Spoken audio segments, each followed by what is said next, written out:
Maximum Fluoride Protection. Unique toothpaste, maximum fluoride protection with regular use. Manufactured by ACS Manufacturing Corporation, ISO certified world-class quality. ACS. Ito ang DXDR 981 sa Dipolog City. Basta balita at serbisyo publiko. Tatak RMN. En Fátima dolorosa mostraste el fuego infernal, pidiendo para salvarnos tu corazón venerar. Ave María, Ave María, Ave María, Ave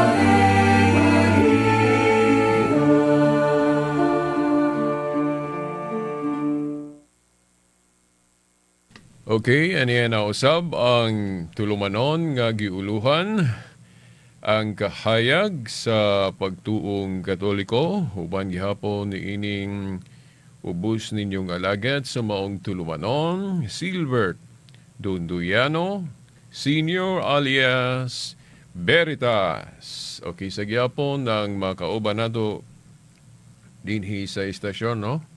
Ang atong mga kasamang radyoman sa technical side, si kasamang radyoman Danny Luod, ug usab si kasamang radyoman Tax Ilumba.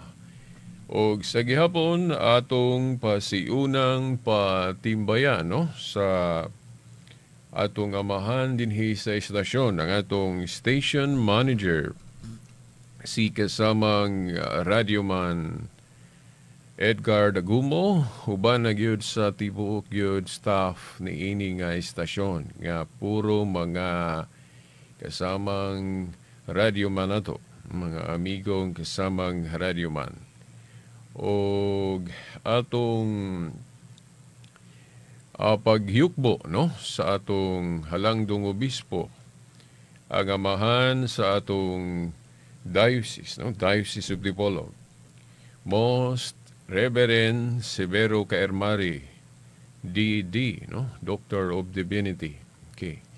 Atong pagyukbo kaniya o uban na sa iyang mga kauban, no? Sa pagpangamahan, mialayon, pagtabang kaniya ang mga kaparian, atong pagyukbo kanilang tanan, no? Sama pananglit sa ato yung Bible Director nga si Reverend Father Ramil Kurong, ang atong diocesan gyud, no, spiritual director.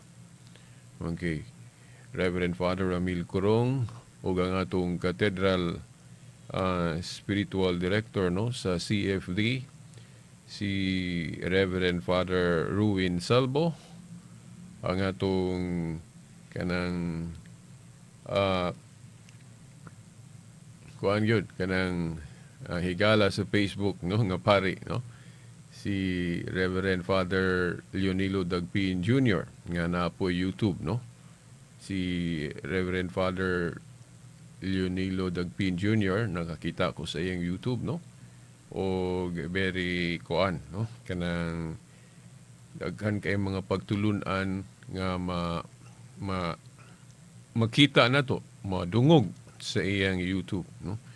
O kanang napod gani siya kanang mga pagpaabot nga mensahe, no, sa ato pong mga gipost diya sa Facebook. O nindot kayo nga aduna gyoy kana bang makita nato nga pag tinabangay, no, diha sa pagsabuag, no, sa mga kamatuuran nga gitudlo sa simbahan nga gikan gyud sa pari mismo o kita pod mga laiko mo mutabang, no, atong gamiton ang social media sa paghimaya, no, sa Dios. Inay gamiton nato ang social media sa paghimaya sa amahan pod sa kangitngit, no, o no, maayong adlaw sa Ginoo o sugod na po natong kuan kining pag-obserbar og mahal nga adlaw. Okay, duol na no, pila na lang no. Kaadlaw Miyerkules Santo na po. So hinaot nga kining atong pagsaulog na usab sa Semana Santa nga ang mensahe no sa kamatayon sa atong Ginoong Hesukristo mapahinumduman ta. Ug unta anam pagyud ka dugang no ang atong kaasgot diha sa pagpanimuyo uban ang atong pagtuong Kristohanon. O no, naaba ko yung nalimtan no sa pagtimbaya no. Dili man ako guni isulat ning akong kuan, di na ako ma-memorize. Yan maglain-lain po niya akong introduction. Okay, so pasensya dunay mga malimtan ako sa introduction no, niya ning atong tulumanon. Na wala pa nato gihuman ang topic na to mahitungod sa protocol sa panaghiusa. Ang protocol sa panaghiusa. Ato ni siyang ipadayon karon. Niya atong sugdan karon ining laing segment na to. By the way, ako pong i-acknowledge ditong gitag ni Brother Nicolay, ang atong past president no sa CFD, no? Nasayod kung nagtan-aw to siya sa live stream or naminawa, no? Brother Nicolay, maayong buntag diha nimo. Salamat sa imong pagtag aning ato pong live streaming. Okay. Atong i-congratulate po dito, no? Katong mga bag-ong mga opisyales, di lang nako mahingan lang kawa po kuy listahan dire, no? I-congratulate na to mga bagong opisyales sa atong CFD, no? Sa Cathedral Chapter. Okay. O magay ko ka tambong atong eleksyon. Okay. Wa di ko kaabot, no? Agi pod sa kinibang magdungan-dungan nga mga schedule nato. Okay. Now, padayon ta sa atong tema mahitungod sa protocol sa panaghiusa. Diri taron mo sugod sa katong pangutana nga atong gihisgutan sa miagi nga wala pa nato ma-expound og ayo. Ang pangutana nga unsa man kunoy bersikulo sa Biblia nga mabasa nga kanang katungdanan o office no sa in English, office, katungdanan. Kanang katungdanan sa pagkatinugyanan sa Yahweh sa gingherian sa langit. Diba ato naman ang ibalik-balik. Kanang katungdanan sa pagkatinugyanan sa mga Yahweh sa gingherian sa langit. Sa atong pagtuong Katoliko, ang gitagaan ni ana, ang gipili ni ana sa Dios, ang gipili ni Kristo nga tugyanan ni anang katungdanana no sa mga apostoles si Pedro, no? Si Pedro mao'y gitugyanan niya sa mga Yahweh sa gingherian sa langit. Inoon kung maghisgot tag Yahweh kanang application kanang simbolo nga Yahweh o Yahweh dili pod noon kay usara ang gigamitan ana nga simbolo, no? Nagali po'y pagsimbolo ana sa kanang bang gi-authorize ka sa pagbungat o mga pagtulunan, no? Sa Dios. Yahweh gihapon ang simbolo ana. Yahweh gihapon. Unya ang atong gihingusgan ron sa pagpasabot ninyo nga kanang Yahweh sa gingherian sa Dios, kung tan-aw nato ang tradisyon sa karaan pagyong gingherian sa Dios nga gidumala og mga tao, mao ra man pud gihapon ron, no? Gidumala gihapon mga tao, no? Katong gingherian sa daan, katong gingherian ni David nga pipila pod ka mga tao pod ang nakahupot anang kanang trono sa pagkahari. Dayon ang hari atong timan-an, atong balikon gamay, no? Nga kanang hari naagyo na siya sinaligan kanang tugyanan sa mga Yahweh sa gingherian sa langit. Oh. Unya sa pagtuogong Katoliko ang gitugyanan anak ni Kristo, no, diri sa New Covenant Kingdom, sa tanang mga apostoles, si Jesus Christ. Oh, si Jesus, no, I'm sorry. Ang gitugyanan ni Jesus Christ niya ng mga yawi sa gingharian sa tanang mga apostoles, no, correction, no, ang gitugyanan ni Jesus Christ mao si San Pedro. Di ba si San Pedro? Sa tanang mga apostoles. Unsa galitong sitas, Mateo 16, 13 hangtod sa 20, no? Unya, unsa man gyud dako kaayo nga kalambigitan ana, no? Ako na nigi siyang gipahimug-atan ako ni, no? Oh. Kay ang pangutana nagtumbok man nga asa mabasa nga kanang katungdanan ni Pedro nga gitugyanan sa mga yawi sa gingharian sa langit. Gitawag gyud og amahan o father. Oh. Kay kung ma-establish nato na, mapabarog nato na nga kamatuuran, ginamit ang Biblia na kadtong mga nagtuo sa Biblia, no, dili gyud nila o dili gyud ninyo masupak nga biblical gyud ang pagtawag sa katungdanan ni Pedro og Papa. No? Ang sitas nga explicit o litra por litra gyud mabasa, no? Mayon gitag explicit, litra por litra gyud.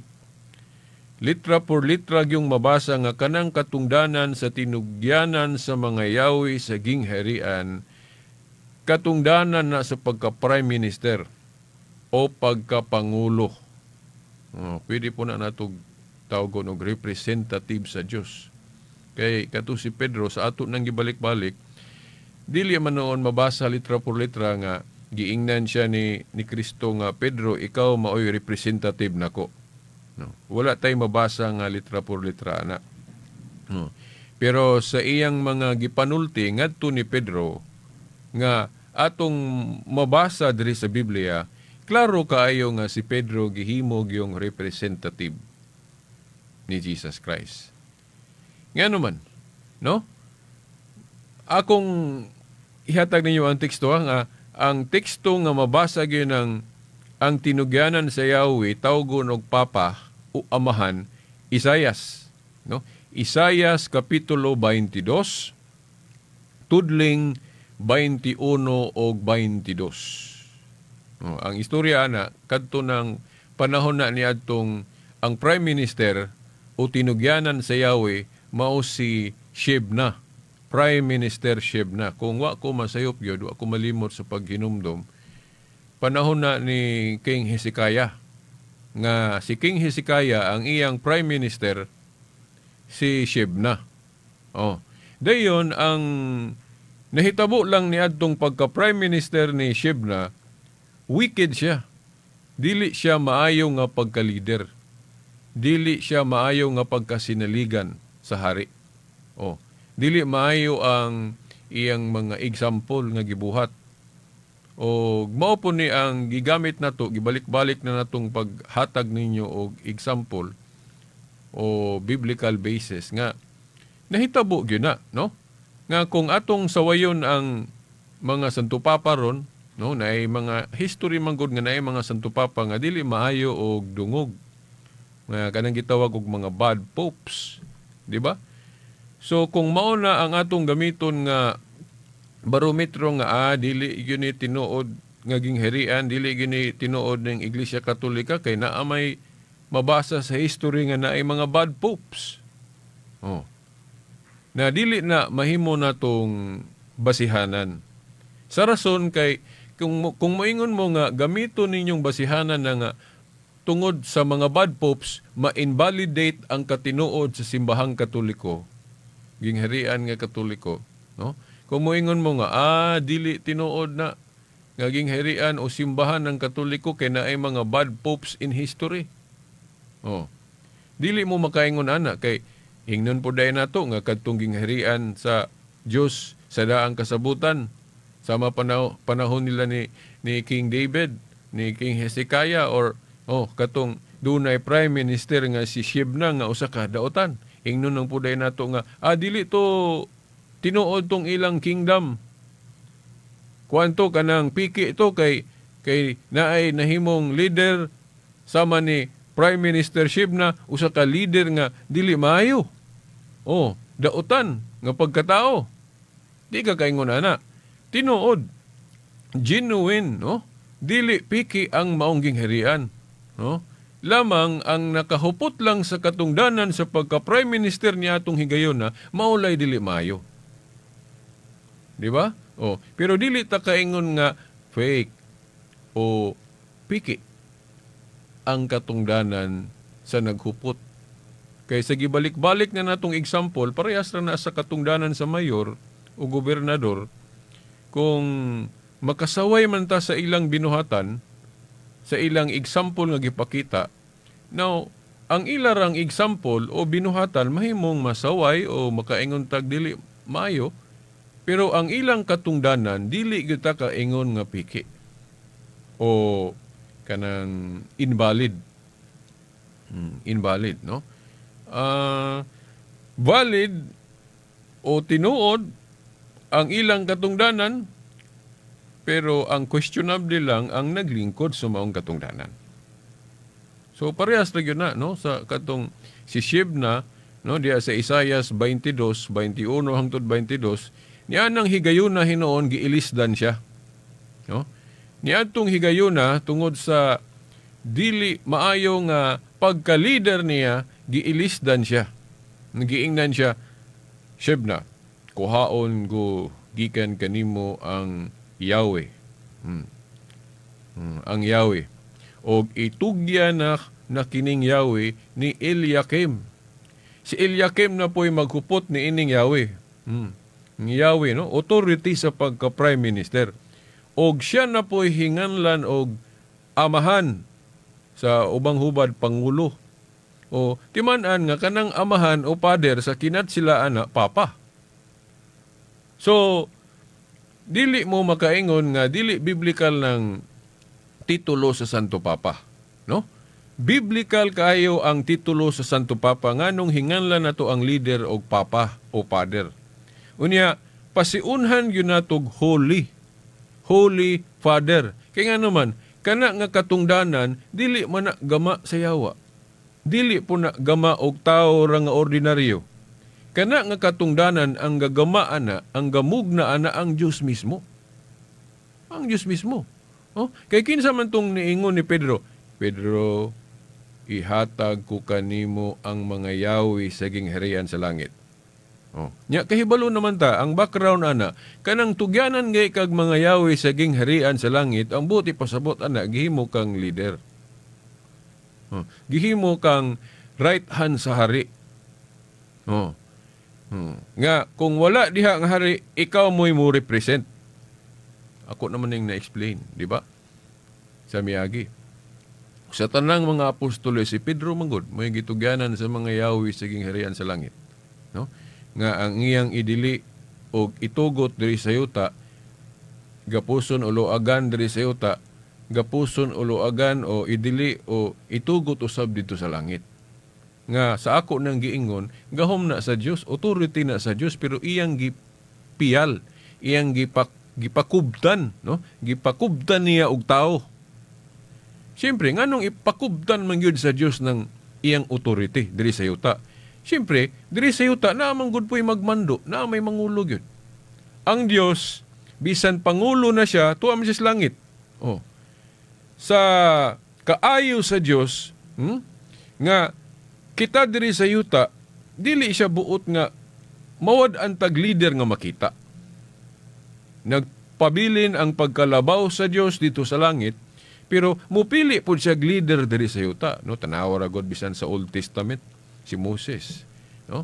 Daghang mga gipamili niyang nahimong leader sa katawhang Israel. Silang Moses, silang Joshua, sa pagkadaghan sa katong kingdom po si David. O, naadyoy makita nga mangulo. Oh. Si Kristo pa di kahibalo nga katong taliabot na siya mo kayab nga to sa langit katong sa Juan 21:15-17. Dito na to mabasa. Nga klaro nga gipasabot jud ni Jesus Christ nga si Pedro mao'y gibinlan ni anang authority sa pagka-Prime Minister. pagka-representative niya, no, ni Jesus Christ, no?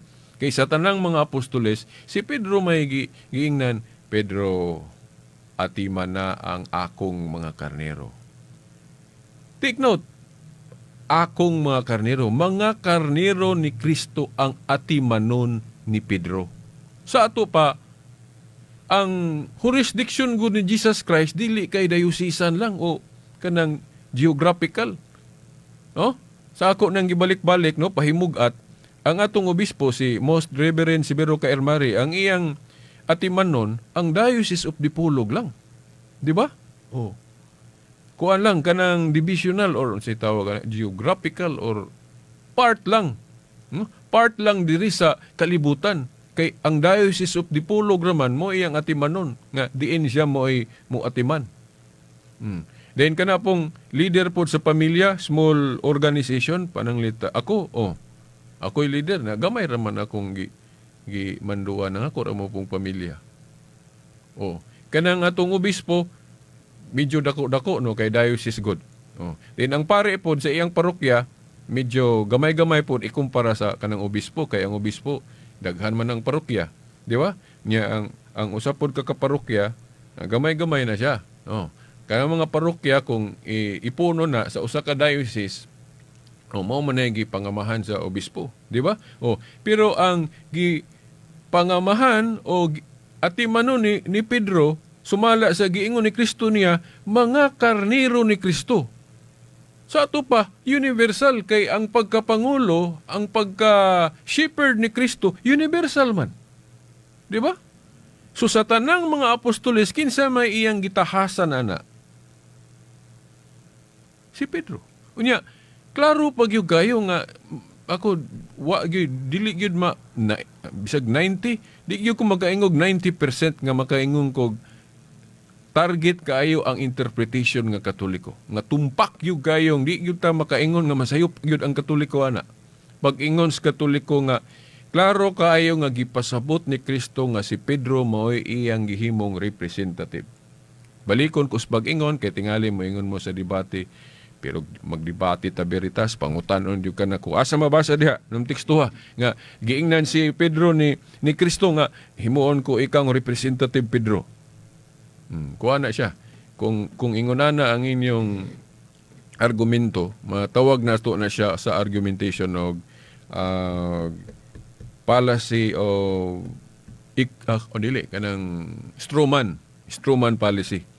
Kay implying man sa pangutana nga ang Katoliko gatudlo nga mabasa nga nag-ingon si Kristo nga representative si Pedro. Nga wala ra ba gyud magtudlo ang Katoliko ana, di ba?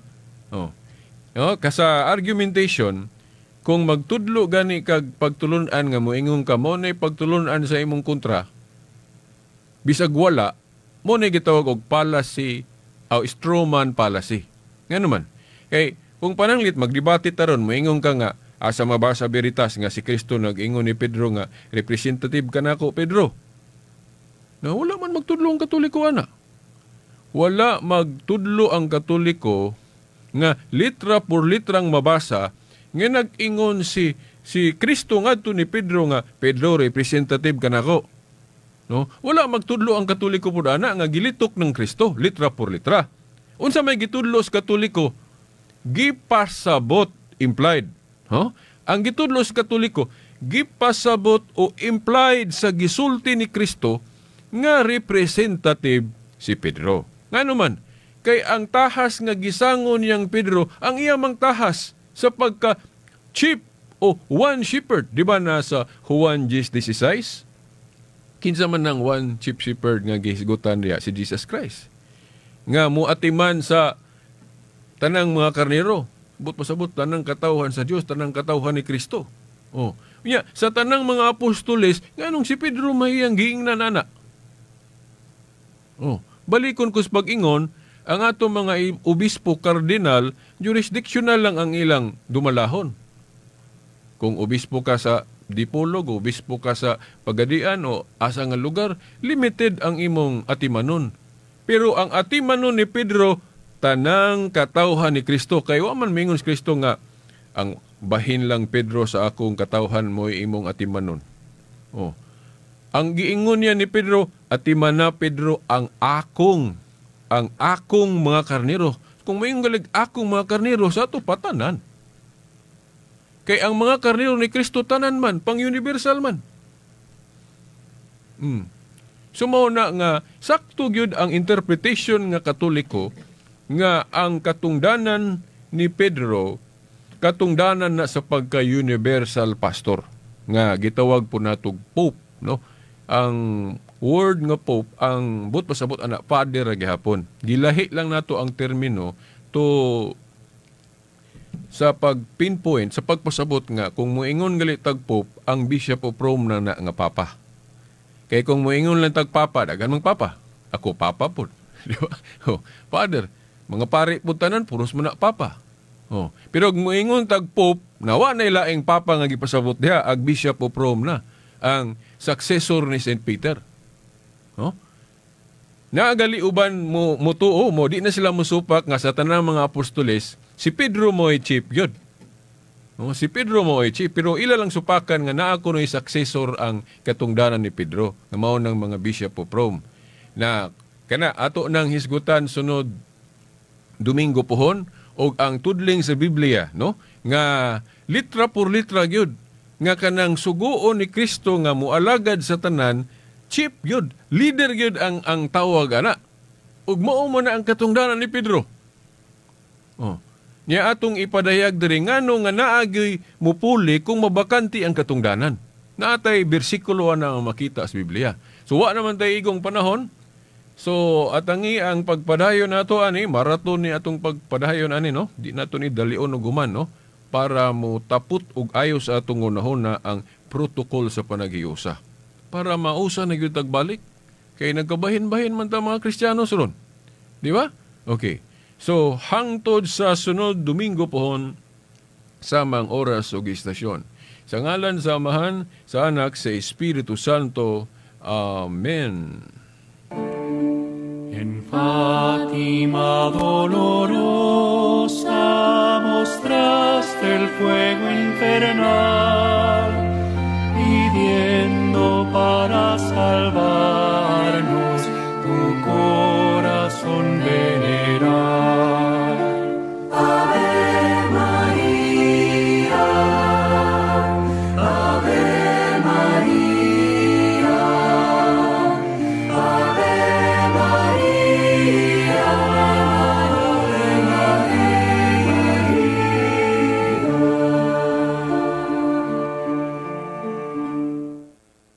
Tatak RMN. Sa dinami-dami ng aking nasubukan, akala ko malinis na may